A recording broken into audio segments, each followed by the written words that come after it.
Construction is booming across downtown St. Pete. Construction cranes, they've become a very familiar sight no matter where you go in the city. Hundreds of new apartments and condos are going up, and that means plenty of options for potential residents if they can afford them.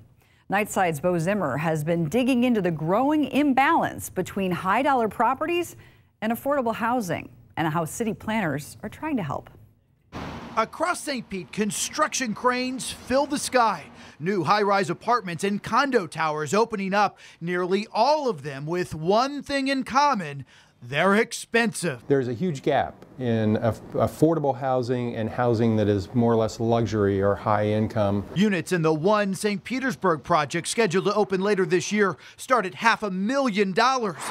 And it's not just downtown. Further up 4th Street, people living in the Venetian Mobile Home Court have watched the redevelopment spread their way, learning their entire property is being demolished to make way for a new neighborhood. Lack of a better word, I'm kind of screwed. Alex Huget lives off disability and spent his life savings to buy this mobile home 2 years ago. Now, he and many of his neighbors say finding an affordable replacement in St. Pete will be next to impossible. I understand they want to make it a more rich kind of place, or beautifications, and get rid of the trailer parks, but not everybody has that ability to live in these plush accommodations. It's not just the low income, it's also the middle income, people who don't qualify for our programs. But say can afford a $200,000, $250,000 house. That's very difficult to find right now. The market is so hot. Deborah Hussey knows firsthand. Very frustrating.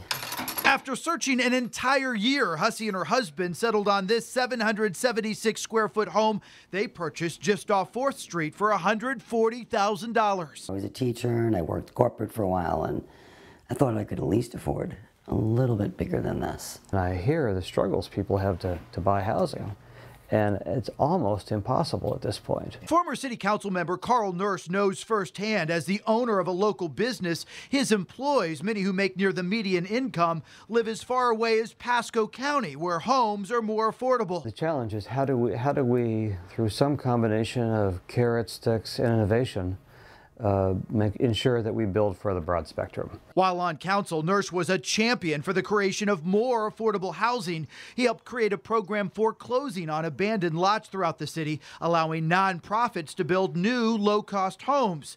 The city also formed a new committee looking for ways to incentivize the construction of affordable units by loosening permitting restrictions on things like the number of required parking spaces, which can significantly reduce the cost of big projects. Not everybody has 2 cars, you know, and not everybody wants a car. The city is also re-exploring the idea of something called inclusionary zoning. New developments in one of these zones would be required to offer units at various price points, including a percentage considered to be affordable. And the city points out that new lower cost options are slowly becoming available. Burlington Place opened just last year, and Burlington Post is now under construction. Another builder is also going through the application process now to build a new 80-unit apartment with the help of tax credits offered by the city.